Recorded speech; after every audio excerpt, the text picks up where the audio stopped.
ብሌንደር ላይ ኤጆችን እንደዚህ አንድ በአንድ ሰሌክት የምታደርጉ ከሆነ ይሄ ቪዲዮ ለእናንተ ነው። ሰላም፣ ናትናኤል እባላለሁ።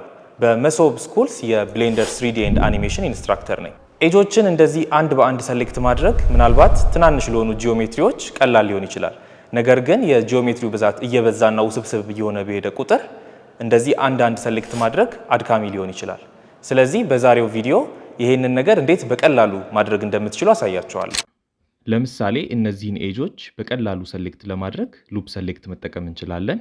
ሾርትከት አልት ፕላስ ሌፍት ክሊክ ስናደርግ እንደምታዩት ሙሉውን ሉፕ ሰሌክት ያደርግልናል ማለት ነው።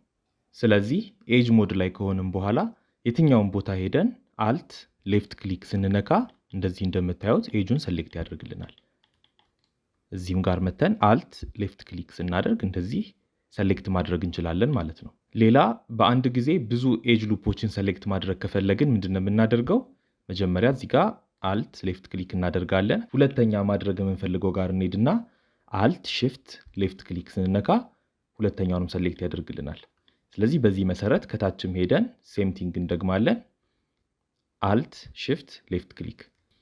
ስለዚህ ለምሳሌ እነዚህን አራቱን ኤጅ ሉፖች ሰሌክት ካደረግን በኋላ ስኬል ብናደርጋቸው የምታዩትን አይነት ሼፕ ይሰጠናል ማለት ነው። ስለዚህ በቀላሉ አልት ፕላስ ሌፍት ክሊክ እየነካን ኤጅ ሉፖችን ሰሌክት ማድረግ እንችላለን ማለት ነው።